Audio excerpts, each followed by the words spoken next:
Good morning! Tara, kape muna mga kamyof. Magandang panimula para sa magandang umaga. Biskwit at kape, ayos na yan. Ito ang aking dadalhin, 2 kawel at may timba, panghuli ng pain at ang aking bag. At isama mo na rin tong wader para hindi ka mabasa. Tara, let's go! A few moments later. Dito na nga pala tayo sa kung saan kukuha tayo ng pain. Kailangan po tayo ng pump, balde, pati na rin po itong aking sombrero. Medyo mahaba-haba po ang lakarin bago po tayo makarating kung saan kinukuha ang pain. Dadaan po tayo sa matubig na daan. At sa video pong ito makikita nyo ang ating pong dadaanan. Narito nga po pala tayo sa Dog Beach.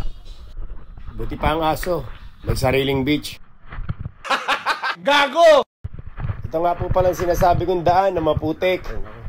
Maswerte pa nga po tayo at mababa pa po ang tubig. Kaya kung kayo po yung mapapadpad po rito, ay konting ingat. Ay salamat, mukhang malapit-lapit na po tayo. Ay salamat, nakarating din tayo. Ganito nga po pala ang pangunguha ng pain. Gamit ang iyong pump, siguro mga 3. Ayun, lumabas ka rin. Ito nga po pala ang ghost shrimp, mabisang pamain. Ulit-ulitin lang po ang proseso hanggang sa makarami. Ayan, ito na po sila. Kailangan po natin itong bilangin kasi po rito may limit lang at dami ng dapat nyong kuhanin. Dito na nga po pala tayo sa aking napakagandang spot kung saan marami kayong mahuling iba't ibang klaseng mga isda. Tara, samahan niyo ako sa aking adventure. Hindi totoo yan. Bola lang yan. Mabato nga po pala rito at matatala sa mga bato, kaya konting ingat po sa inyong pagtawid. Kailangan po natin makapunta sa bandang unahan kasi po nandun po mga isda na atin pong hulihin. 24 hours later. Sa wakas, nakarating na rin tayo sa spot. Magandang senyalis po ito. Bukod sa mababang alon, mababa ang tubig, at narito na rin po tayo sa dulo. Ganito po pala ang paglalagay po ng pain. Lalagay po natin sa sima, mula sa buntot hanggang sa ulo, at okay na po yan. At ready na. Wala kang awa! Siya nga po pala, gumamit nga po pala tayo rito ng 7-foot rod, Abu Garcia reel na may 30-pound line, na may 1 ounce na weight, at leader na 20 pound. Magaling kang kupal ka. Unang cast po natin. Sana po, pala rin.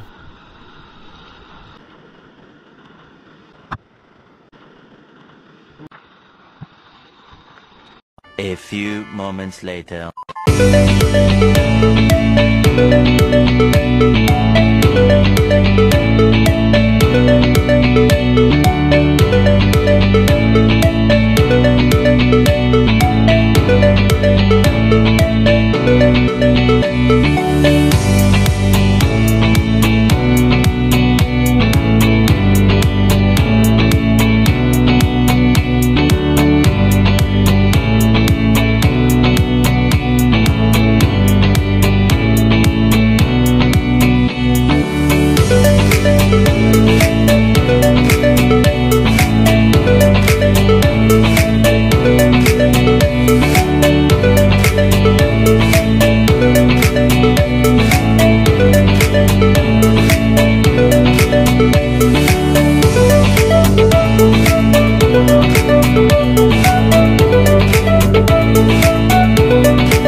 nga po pala. Ito nga po pala ang aking huli ngayong araw na ito. Marami pong salamat sa biyaya ng dulot ng dagat na ito. Lalong-lalo na sa may kapal sa kanyang lubos na pagpapala at patnubay. At hanggang sa muli, sa susunod ng aking adventure, mga kamilf, that's why, man, I love fishing. Goodbye!